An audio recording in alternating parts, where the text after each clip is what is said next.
yang kita kerjakan tentang order. Mana di sana? Ya, sekilas saya review sebentar. Setelah dekomposisi sistem, ini ada big scenario use case, dari mulai membuat order, kemudian pengiriman ke outlet, baru kemudian proses order dan pengiriman. Nah, ini 1, 2, 3, 4 ini Anda bisa tulis dalam Anda gambar diagram menggunakan UML, ya. Customer melakukan order, dihandle oleh sales. Selanjutnya ini yang pertama. Yang kedua kemudian pengiriman, proses pengiriman order ke outlet.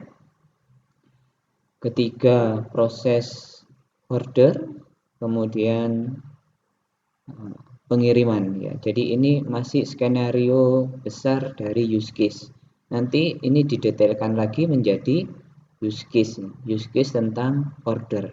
Baru Anda buat skenario di order ini, kemudian Anda buat juga use case lebih detail lagi tentang pengiriman order ke outlet, kemudian proses order dan proses pengiriman. Jadi masing-masing ini masih memerlukan use case yang lebih detail, ya. Kemudian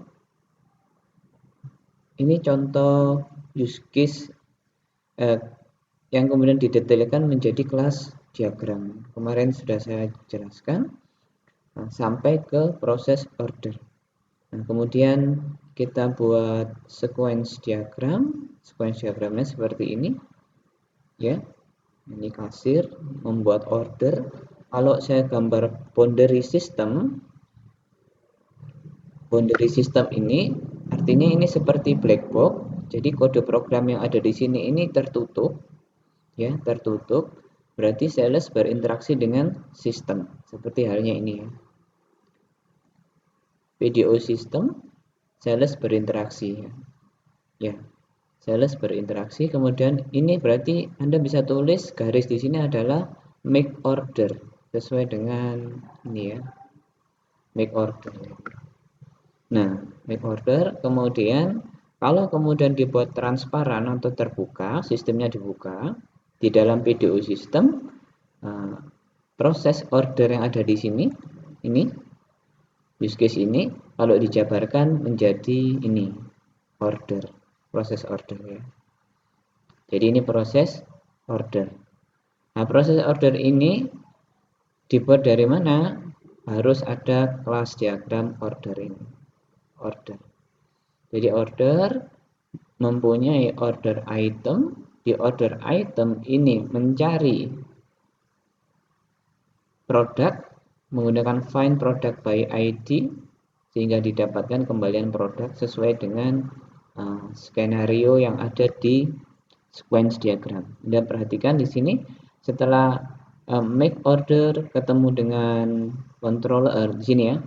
User berinteraksi dengan sistem, make order bertemu dengan boundary di sini, boundary system atau view atau user interface.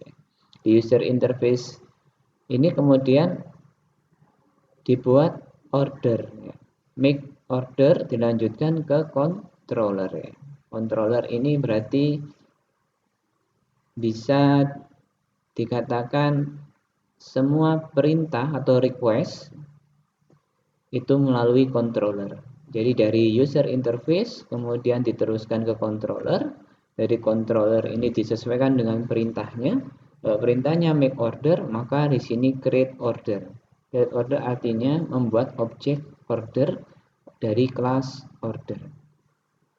Setelah objek dibuat, order ini dibuat, maka selanjutnya proses berikutnya adalah menambahkan item order. Jadi add order item. Sini, ya. Add order item. Di dalamnya adalah objek item merupakan kelas order item di sini. Objeknya kemudian dilengkapi mencari barang di sini, ya, mencari produk, find product by ID, lewat objek PM Product Manager, PM model ya, lewat ini ya. Product Manager dijadikan objek, dinamakan PM model. Nah, kemudian perintah yang ada di sini berarti find product by ID. Kemudian mendapatkan kembalian berupa produk. Selanjutnya produk ada, maka sales secara langsung menuliskan jumlah kuantitasnya dengan perintah set jumlah ke objek item. Maka ditambahkanlah item dalam chart atau collection yang ada di order.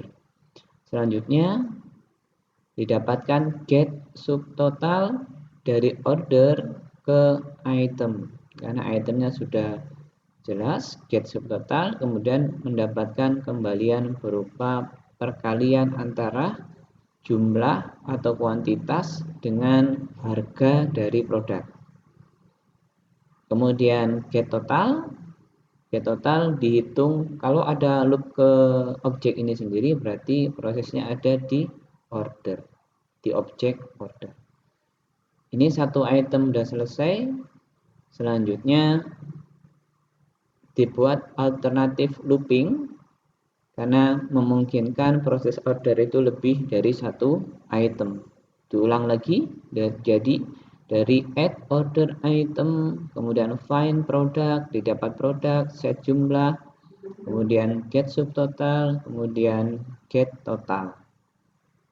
Nah, ini prosesnya sampai selesai semua item, baru kemudian set bayar tunai, karena ini PDO ya, PDO mungkin set kartu kredit dan sebagainya. Ini boleh diganti ya, tetapi yang pasti ini adalah proses pembayaran. Selesai baru kemudian cetak struk ya. Ini proses yang ada di sequence diagram. Setiap simbol yang ada ini, simbolnya boleh Anda titik-titik begini atau ada digambar seperti apa itu, balok ya, diagram balok itu boleh ya. Sementara saya pakai Draw.io ini tidak digambar dalam bentuk balok. Anda bisa gambar dalam bentuk balok. Kemudian ada beberapa notasi, bisa notasi bulat begini atau notasi kotak begini. Kalau kotak ini menunjukkan objek. Nah, selanjutnya kode program kemarin sudah saya demokan. Ini ya. Dari sequence diagram ini akan jadi seperti ini. Yang disiapkan dulu adalah PM Product Manager sebagai model ya, PM model. Nih berarti PM model. Jadi Anda mengerjakannya mundur dari kanan ke kiri. Kalau yang ini dikerjakan pertama berarti ini. Ini artinya bahwa sebelum sistem itu berjalan atau sebelum ada proses order, maka server sudah menjalankan PM model. Artinya ini sudah tinggal di collection. Sistem sudah jalan. Jadi sistem jalan ya. Kemudian bergeser yang dikerjakan adalah ini order. Sampai jadi order. Nah, sini Anda perhatikan produk sudah, kemudian ditambahkan di PM. Jadi masuk katalog, kemudian tambahkan produk kedua. Nah, ini berarti proses inisialisasi yang ada di server. Ini ya. Nah, kemudian baru ada proses order. Proses order yang ada di use case itu mulai dari sini. Ini artinya sudah disiapkan oleh server pada saat dinyalakan. Dihidupkan server, sudah siap semua katalognya. Baru kemudian proses order. Prosesnya dimulai dari ini. Kalau buat ya, make order berarti create dari sini ya. Create order, ada objek order seperti ini. Order, new order. Berarti order titik 2 order. Kelasnya ini. Jadi dibuat objek order. Jadi order, new order ini. Selanjutnya add order item. Di dalamnya argumennya item, itemnya adalah objek dari order item, maka Anda bisa perhatikan ini. Add order item, di dalam item itu ada dua, yaitu produk, ini produk, ya. Kemudian ini jumlah. Jadi produk dan jumlah. Produknya dicari dari PM, find product by ID. Ini saya singkat ya. Mudah-mudahan tidak membingungkan. Berarti proses yang pertama dilakukan adalah mencari ini, PM find product by ID. Ini ya, find product by ID, kemudian dapatkan produk, berarti ini sudah jadi produk. Kemudian set jumlah, ini jumlahnya. Nah, kemudian sudah masuk di chart ya, di chart keranjang belanja dari order. Kemudian prosesnya berulang, ini ulang, looping, order kedua, baru kemudian check invoice. Ya. Nah, get total otomatis ada di invoice ini. Dicetak invoice. Nah, selanjutnya setelah dibuat order, kita bergeser lagi. Ini sudah kita uji coba ya. Uji coba di test unit ini. Setelah dijalankan,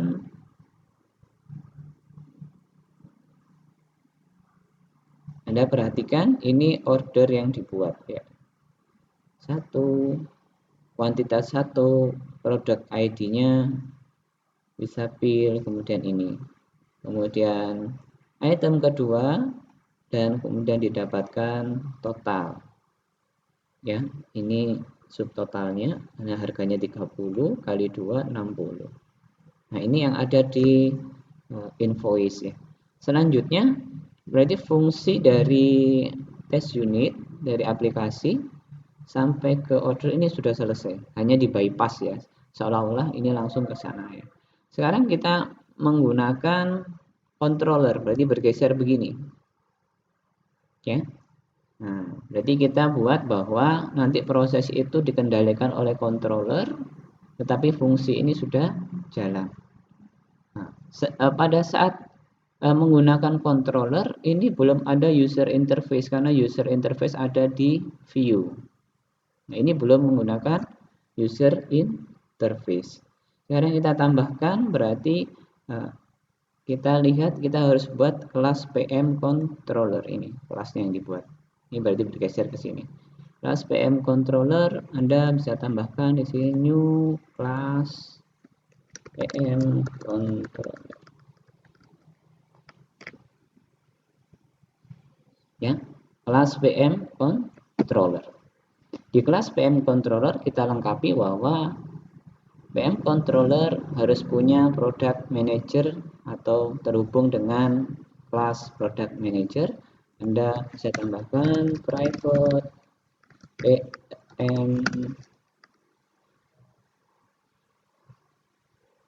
product manager, namanya apa ya?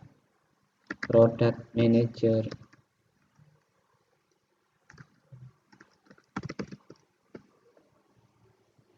private product manager, ini product managernya ada di model, karena controller biasanya terhubung langsung dengan model sesuai dengan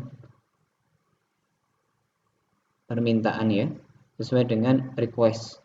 Kalau di PM manager di sini perhatikan requestnya itu ada 3, yaitu add product, get all product, find product by ID. Berarti ada 3. Kalau misalnya ini dijadikan web service ya, web service-nya ada 3 ya. Nambah produk, kemudian menampilkan semua produk, dan mencari produk berdasarkan ID-nya. Product manager PM model. Ya. Anda sesuaikan namanya, isinya bukan model ya, controller ya. Ini kalau misalnya PM controller ya tulis Anda, bentar, ini PM model. PM model.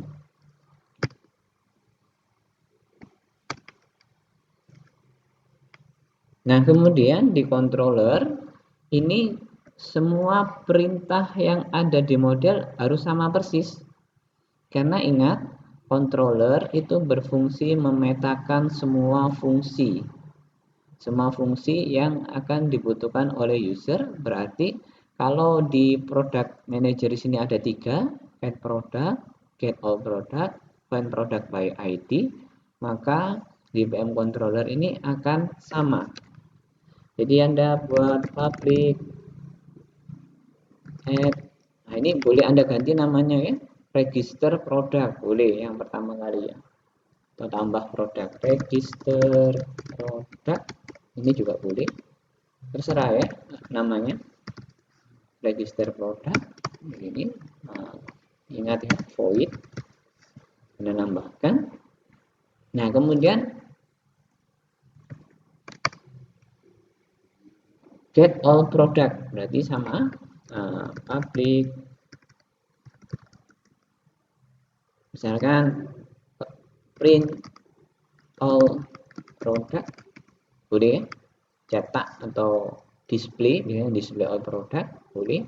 Anda beri nama yang berbeda juga boleh, karena ini sudah di controller ini sudah bahasa user ya. Kalau ini bahasa kode program, ini bahasa yang mendekati user ya. Atau Anda boleh disamakan ya, misalkan disamakan berarti di sini karena perintah get itu perintah bahasa orang programming ya, get all product ini juga boleh ya. Kemudian public product find product by ID, string ID. Jadi karena fungsi controller ini memetakan semua fungsi yang ada di model ya, maka biasanya sama. Kalau di sini ada add product, sini ada add product, get all product, find product by ID, find product. Kembaliannya bukan sama ya. Kalau ini list product ya list product. Jadi ini get all product, kembaliannya list product.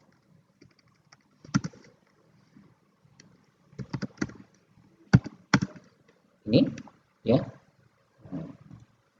Import dulu. Kemudian return listnya, import, kemudian file product, ini berarti return ya. Jadi fungsinya sama, hanya bedanya kalau di PM Manager ini prosesnya dibuat begini, tetapi kalau di controller fungsinya akan meneruskan ke PM Manager, ke model. Karena fungsi controller ini adalah pemetaan sekaligus mendelegasikan. Jadi ini biasanya disebut dengan dispatcher kalau bahasa programmer atau desain ya. Ini disebut berarti Anda meneruskan, artinya tidak memproses sendiri. Berarti kalau ini meneruskan berarti register produk yang dijalankan adalah PM model. Jadi PM model titik add produk, dalamnya adalah produk. Kalau ini ada produk, maka Anda juga harus menambahkan di sini produk. Ya. Nah, ini kemudian Anda tambahkan konstruktor. Konstruktornya ada PM model. Jadi fungsi controller ini sekedar hanya meneruskan. User itu melalui user interface, kemudian melakukan request. Jadi request ini kan sama, ini request, daftar requestnya sama, dan dilanjutkan ke controller, ya, di requestnya ke controller. Controller kemudian tidak memproses, tapi kemudian meneruskan ke model yang melaksanakan atau melakukan eksekusi ya. Jadi di sini PM controller isinya hanya product manager ya, PM model. Semua yang request yang melalui controller dijalankan oleh model seperti ini ya. Ini model ya. Ini model juga ya. Nah, kalau itu ini bagaimana? Tinggal berarti langsung return pm model titik list, berarti get all product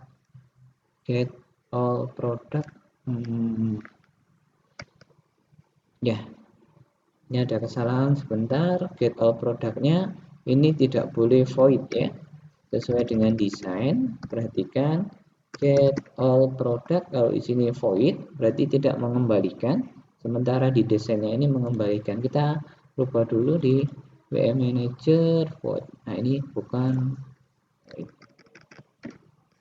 kita ganti list product. Ya, ini jadi error ya. Get all product, tinggal Anda kembalikan return list product. Ya, balik ke sini menjadi get all product. Kemudian find product sama, berarti Anda tinggal kembalikan pm titik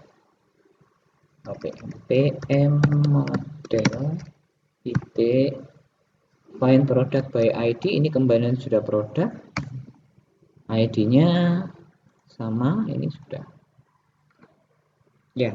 Jadi kita sudah membuat PM controller di sini ya. Jadi pemetaan PM controller ini sama dengan product manager atau model, hanya dia meneruskan fungsinya ya. Fungsinya hanya meneruskan.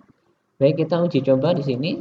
Berarti ini ada perubahan karena proses yang dilakukan harus melalui PM controller ya, bukan lewat model lagi. Model ini sudah berubah. Jadi order ini kita tambahkan di sini PM controller new PM controller. Ya, perhatikan PM controller itu membutuhkan model. Jadi begini, PM controller model gitu. Ya. Nah, kemudian di PM controller model yang dibuat adalah ini create order di sini. Jadi Anda tambahkan satu lagi bahwa di PM controller itu membuat order sesuai dengan ini. PM controller membuat order, create order, berarti Anda tambahkan di PM controller ini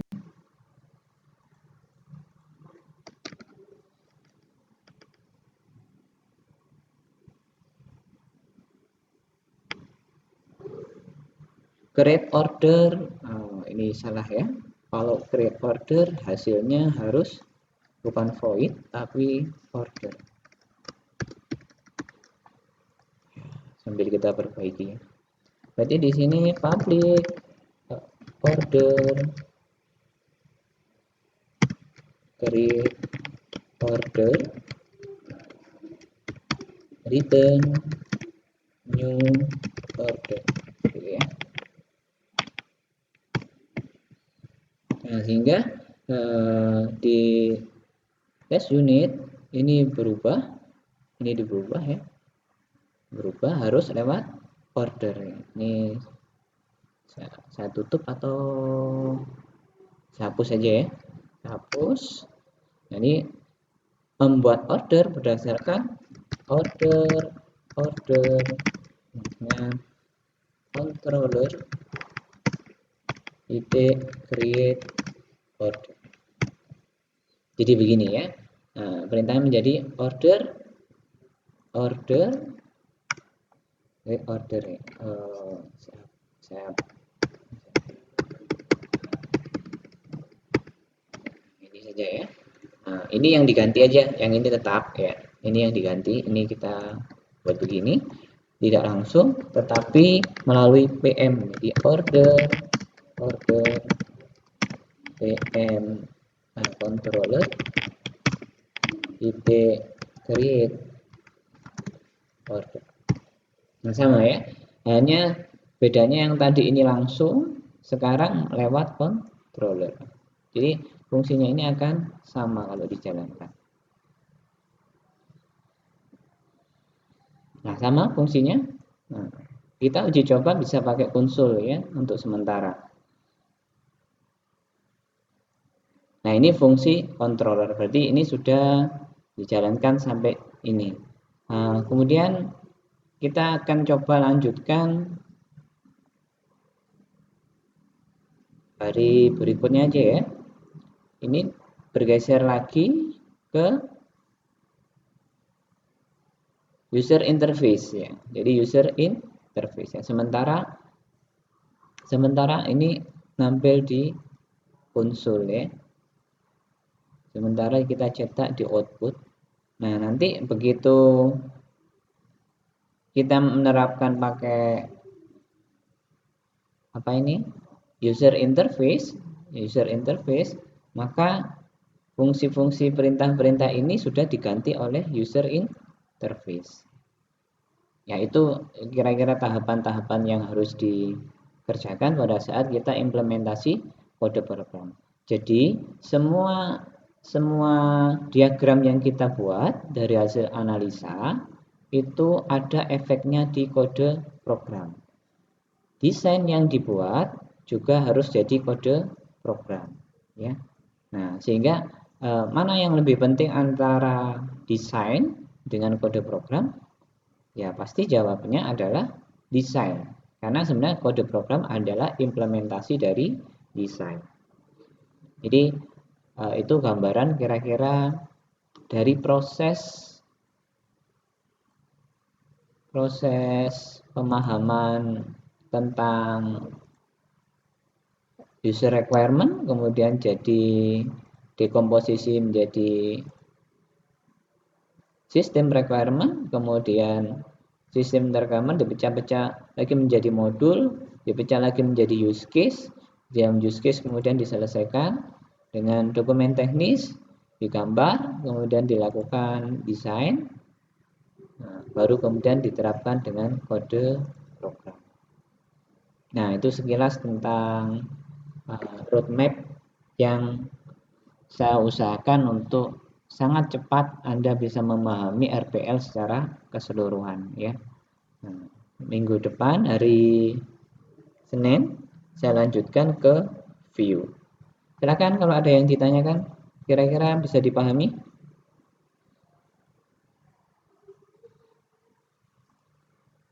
Pertanyaan boleh ditulis di sini atau Anda nanti tulis di sini ya.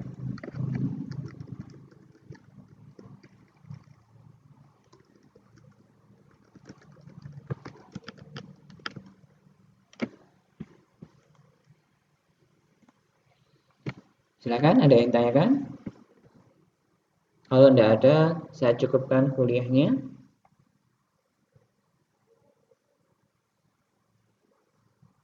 Assalamualaikum warahmatullahi wabarakatuh. Waalaikumsalam warahmatullahi wabarakatuh. Terima kasih, Pak.